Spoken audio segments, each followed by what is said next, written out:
Hey everyone, ready for another deep dive? Always. Awesome. Well, today we're looking at something you might think you already know pretty well. It's Noah's Ark. Ah, But we're not going to rehash the whole, you know, 40 days and 40 nights of rain. right. This deep dive takes us past the flood, Okay. straight into the aftermath. Interesting. And we're sticking with the book of Genesis as our main source here. Perfect. So what happened after the ark finally touched down? Yeah, that's where things get really interesting. You know, the narrative kind of shifts Yeah. at this point. We move from this like overwhelming feeling of destruction to a story about renewal Mm-hmm. and a fresh start for everybody, Yeah. for humanity. It's true. And the first thing that I always think about when I read Genesis 8 is that phrase, God remembered Noah. Yeah. It almost makes you wonder, like, did God forget about Noah Right. in all that rain? What do you think about that? That's a great question. And it all comes down to the way these ancient texts use language. You know, they didn't really have all the words we have today. It's called anthropomorphism. Okay. It's giving human qualities to God. Oh, I see. So God didn't literally forget. Right. It's emphasizing this turning point Yeah. in the story. So it's like, God is making an active decision to start the next phase. okay. So it's like a signal for things to start moving forward again. Exactly. And speaking of moving forward, we get this very specific timeline in Genesis. 150 days for the water to recede. Yeah. The ark lands on the mountains of Ararat in the 7th month, Hmm? and then finally mountaintops become visible on the first day of the 10th month. It's interesting how the writer included all these details. I know. It's like a countdown to a new beginning. It really is. But then we get to this part with the raven and the dove. Yes. Why send out both? What was the author trying to convey? I think it's all about the birds they chose. Yeah. The raven, you know, he's associated with the unknown, darkness even. Yeah. He's sent out first, ventures out, but he doesn't find a place to rest. Right. Then comes the dove, a symbol of peace and purity. Yeah. Not only does he find a place to land, but he returns with an olive leaf. Oh, wow. That image of the dove and the olive leaf is so powerful. Yeah. Even today, the olive branch means peace, right? Absolutely. That symbolism has very deep roots. In ancient cultures, the olive tree was revered. Really? You know, it was really resilient, could thrive in harsh conditions. So the olive branch. It represented overcoming hardship, finding peace. So the dove's return isn't just confirming the waters have receded. No, It's bringing back hope. it's a promise that life is returning. Exactly. It adds another layer of meaning to the story. Absolutely. Then God instructs Noah to leave the ark. Right. And it's not just Noah and his family. No, It's all the living things. It's like this grand re-entry into the world. it is a second chance for all creation. Yeah. And then God says, be fruitful and multiply, which echoes the original creation story in Genesis. Another new beginning. Time to replenish the earth. It's like God is hitting the reset button, but with hope this time. Exactly. With purpose. And that's where Noah's sacrifice comes in. Yes. He builds an altar and makes burnt offerings from every clean animal and Showing gratitude to God. Yeah. Seeking to reestablish that relationship. I've always wondered about those clean animals. What makes them clean? Well, that's a question that has fascinated scholars for centuries. I bet. The distinction between clean and unclean in ancient religions is more symbolic than practical. So it's not about hygiene. No. We'll talk about those possible meanings later. But Noah, offering clean animals, represents giving the best to God. It's like saying, okay, we messed up. We're starting fresh. We're going to do things right this time. Exactly. And then comes the most significant part. God makes a covenant with Noah. This covenant, this solemn promise from God, changes everything. Really? Yes, before the flood, God's judgment was absolute. Right. But now we see mercy. God is making a commitment to work with humanity, despite our flaws. So it's more than just a promise to never flood the world again. Much more. It's about offering a new beginning, a chance for humanity to grow, to learn. This is where it gets really interesting for me. Oh, Because God doesn't just promise to hold back the floodwaters. right. He guarantees the continuation of natural cycles. Seed time and harvest, cold and heat, day and night. Why those details? I think it's about reassurance. You see, the flood disrupted everything. Total chaos. Exactly. But by guaranteeing those cycles, God is restoring stability, predictability. He's saying life will go on. Exactly. The rhythms of nature will continue. So it's not just about surviving. No. It's about thriving in this world that's been reborn. That's the essence of hope. Not just survival, but embracing the possibility of a future filled with purpose. This is giving me a whole new perspective on Noah's Ark. It's not just about destruction and survival, but about renewal, hope, and a promise for the future. But there's so much more to this story. Join us in part 2, where we'll explore the rainbow, the symbol of God's covenant, and what it reveals about this new relationship between God and humanity. Welcome back to our deep dive into Genesis We're exploring the aftermath of the flood. and its implications for Noah and all of humanity. Last time we were talking about God's covenant with Noah, Right. that promise never to flood the earth again. Mhm. But what always strikes me is the symbol he uses. The rainbow. Yeah, it's so beautiful, so hopeful, That is especially after all that darkness and destruction.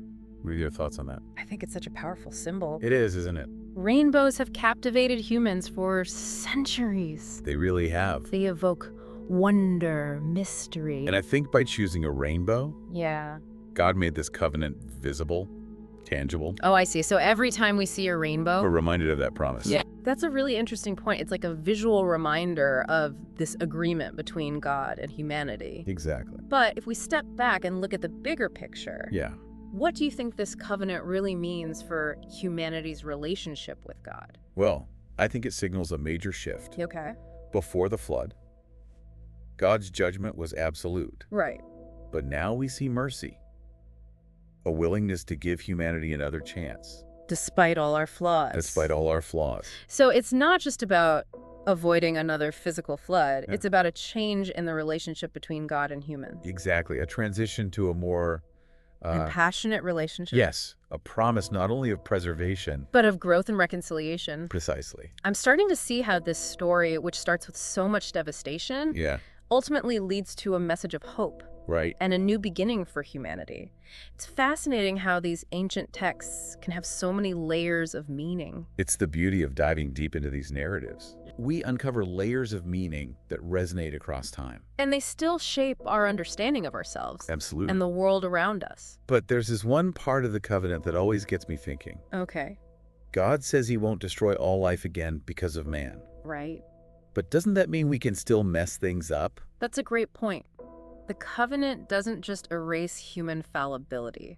It doesn't. It seems to acknowledge that we're capable of both good and evil. Exactly. So how do we reconcile that with the promise of a new beginning? I think you've hit on something really important here. Yeah. The covenant doesn't give us a free pass. Okay. It actually gives us a responsibility to learn from the past, To make better choices. to make choices that lead to a better future. So it's not about being protected from another flood. No. It's about understanding the consequences of our actions. And striving to live in a way that honors the covenant. Absolutely. It's a call to accountability, to recognize that our choices impact the world around us. And maybe the answer to how we make the right choices lies in the rainbow itself. What do you mean? Just as the rainbow unites all these different colors, Yeah. this harmonious arc, Yeah. we too are called to find unity and balance in our relationships, with each other, with the natural world.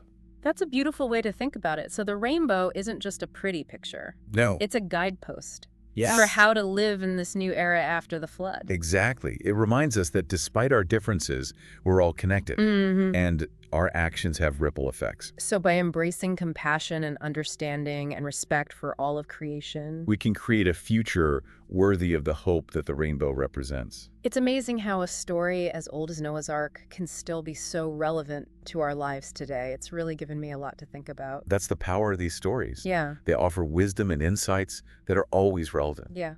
They urge us to reflect on our own choices, our role in shaping the world. As we wrap up this part of our deep dive, Yeah. what would you say is the key takeaway? What should our listeners be thinking about as we move forward? I think it's that the covenant has so many sides to it. Okay. It's not just about protection from a flood, Right. but about fostering a deeper, More responsible relationship. yes, with God, with each other, and with the world. It's about remembering the lessons of the past, but also striving for a future full of hope and harmony. Symbolized by that beautiful rainbow. Exactly. It's a powerful reminder that we have a choice to make.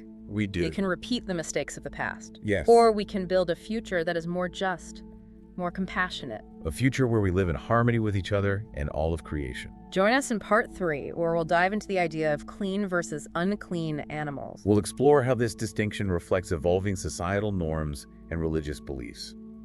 Welcome back to our deep dive into the aftermath of Noah's Ark.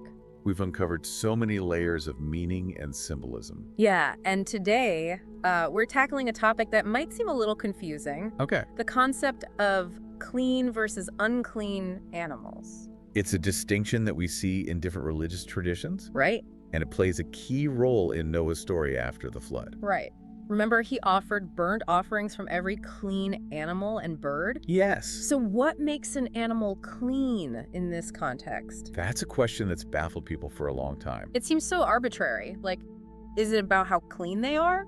Well, it's not as simple as saying one animal is dirtier than another. Okay. In these old religious texts, Yeah. clean animals were usually the ones that were okay to sacrifice and eat. Oh, okay, so there were guidelines. Yes, like in the book of Leviticus. Okay. It lists the animals that are clean. Oh, so it's more about ritual purity than hygiene. Exactly. It's about what's appropriate for a sacred act, like offering a sacrifice to God. So bringing it back to Noah, what do you think this emphasis on clean animals tells us about how he felt after the flood? I think it shows how much he wanted to honor God. Okay. After being spared from this devastation, Right. he's expressing his gratitude and reverence. Through this carefully chosen act, Exactly. It also symbolizes order being restored, bringing things back to how they should be with God. right after the chaos of the flood. It's like he's saying we're starting over. A fresh start, Yeah. and we're doing it God's way. Yes. But these categories of clean and unclean, Mhm. they're largely symbolic and Well- open to interpretation. So could they change over time? That's a great question. And it gets to the heart of how we understand these religious texts. Okay. Our understanding of these old traditions is always being shaped by our culture, Mhm. our history, and how our ethics change. So what was clean or unclean back then might not be viewed the same way today. Exactly. So it's not about following old rule without thinking. Right. It's about engaging with these ideas in a way that makes sense for us now. Absolutely. It's about figuring out the principles behind those categories and applying them thoughtfully today. Just like we've been doing in this deep dive. Yes, questioning assumptions and exploring different perspectives. This whole exploration has been amazing. I thought I knew the story of Noah's Ark, I know what you mean. but there's so much to discover when you really dig deep. That's what makes it so fascinating. Yeah. By questioning what we think we know Yeah. and searching for a deeper understanding, we open ourselves up to new insights. Insights that can actually change our lives. Exactly. So as we finish our journey beyond the flood, Yeah. what's the most important thing you hope our listeners take away?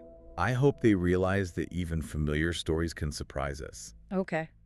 They can have hidden depths and unexpected relevance to our lives today. Whether it's the rainbow or the covenant or what we consider clean and unclean.